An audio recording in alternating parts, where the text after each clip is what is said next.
All right, take a seat, pour a cocktail. We're about to blow your mind.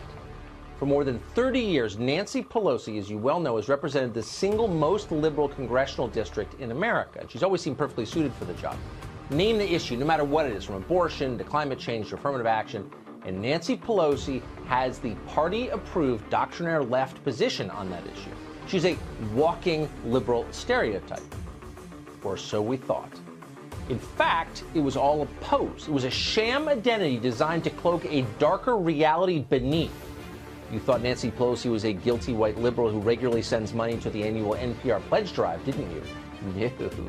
In fact, Pelosi is a committed racist, a hardened bigot. She'd be running the Ladies Klan Auxiliary if they had one in San Francisco. Kind of shocking, actually. How do we know this? Simple. Watch the way Nancy Pelosi dismisses fellow Congresswoman Alexandria Ocasio-Cortez. She likes to minimize the conflicts within her caucus between the moderates and the progressives. You have these wings, AOC and her group on one side. It's like 5 people. It's like 5 people. Actually, it's 4 people. But the guys here are dumb. And if they think that they can trust those 4 girls, they're stupid. But of course, a racist would get the number wrong. Pelosi was referring to Congresswoman Ocasio-Cortez, Ilhan Omar, Rashida Tlaib, and Ayanna Pressley, or, as Pelosi doubtless thinks of them, the 4 morons of the apocalypse. Pelosi does not like them. She's made that clear. And Ocasio-Cortez, having thought about it a lot, thinks she knows why. In a recent interview with the Washington Post, Ocasio-Cortez accused Pelosi of, quote, singling out newly elected women of color. Get it? Yeah. Pressed to explain herself later, Ocasio-Cortez noted that Pelosi has attacked these women of color despite, quote, knowing the amount of death threats that we get. I think it's just worth asking why. Yeah, okay. Well, that's a rhetorical question, obviously. She knows why. Why else would you imperil someone's safety? Well, because you wish them harm. Because you're a crazed bigot. According to Alexandria Ocasio-Cortez, that's who's running the Democratic Party right now. Quick, someone alert Al Sharpton in the Civil Rights Division at DOJ. We've got a racist third in line to the presidency. Maybe we're being too literal about this. What are the odds in real life that Ocasio-Cortez actually believes that Nancy Pelosi is a racist? Or that Joe Biden is a racist? Or for that matter, that Donald Trump is a racist? What are the chances she really thinks that? Probably about 0. The first thing to know about the cries of racism you hear incessantly from the left, they are totally insincere. No one saying it actually believes it. The point isn't to get rid of racism. The point is to seize power, and it works. Denouncing someone as racist is a kind of rhetorical stun grenade. For a moment, the accused just stands there, off balance and looking bewildered. That's when you scoop up the loot and run. Grievance politics is a kind of smash and grab operation, and it's highly effective. It's no surprise that the left now justifies its entire political program in the name of fighting bigotry. America has been accused of racism, therefore we must, I don't know, pick it. Give up our guns, empty our prisons, legalize drugs, give up the First Amendment, pay for someone else's abortion, tear down our borders. And by the way, we're not allowed to ask about citizenship on our census form because racism. See how it works? Yeah. The question is, how did Nancy Pelosi fall for this? She's been working this scam so long herself, you'd think she would have seen it coming, but apparently she didn't. Heather McDonald is the author of The Diversity Delusion, and she joins us tonight. Heather, nice to see you tonight. Are you surprised, having followed this whole line of argument for so many years and so closely, are you surprised that Pelosi and Biden, for that matter, are both being denounced as racist right now? No, it's hilarious, Tucker. I mean, let's take a moment to just savor this moment when the left turns on itself. Yeah.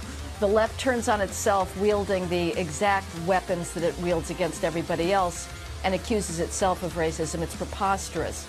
But it's also a serious matter. I disagree slightly with you to say that people don't believe this. I think what we're witnessing is the most dangerous import from the academy into the real world. Students are taught from the moment they arrive on campus 2 things, and 2 things only reliably, which is that the most important thing about themselves is their group identity, defined reductively by gonads and melanin, and that racism, sexism based on those characteristics are the defining features of American society. Taught to believe that when they face any kind of disagreement, they reflexively accuse their ideological opponent of bigotry and hate. And that works wonderfully on a college campus. You accuse a president of racism, he immediately crumples and orders another $1 million in diversity bureaucracy. You accuse a corporation of racism, and it folds, as we saw with Nike and the preposterous claim that the Betsy Ross flag is racist. It works with politicians, with Biden repudiating his justified support for the '94 federal crime bill that saved thousands of minority lives. The question is it going to work on the rest of us? And if it does, Tucker, civil society is over, because this is a totalitarian power play. It is an attempt to shut down any kind of dialectical search for truth and to occupy the sole allowable ideological ground. And that's a recipe for a society to halt dead in its tracks and go in reverse. Because it's not really an argument. I mean, no one's making a case. And by the way, this eliminates the need to make the case. You don't actually have to convince anybody of anything. If you're doing it to fight racism, it's a moral imperative, and everyone else can just shut up and obey. You know, there's been political disagreements long before identity politics. People disagree. That is what America is about, that we have the right, we have the freedom to debate our opinions. The alternative to debate is violence. Yes. It is an act of narcissism to think that everything is about yourself, to immediately say, well, it must be because of my gender and race that I'm being disagreed with, and you must be a bigot to disagree with me. No, that is not the case. These are issues that deserve to be threshed out in the public forum. And again, if they are not, we are approaching a totalitarian state very quickly. And so, this is a much longer conversation, but in the short time, 30 seconds that we have, would you recommend what course of action for normal people? Ignore these slurs for the kind of cynical politics that they are? Or how should your average person fight back against this totalitarianism? Well, the average person has to simply reject the racism charge. All of us have to start working on alternative explanations for our reality. Racism is no longer the predominant characteristic of America, if it ever was. It was a part of it. It was never the defining feature, but it certainly is not. This still remains a land of opportunity.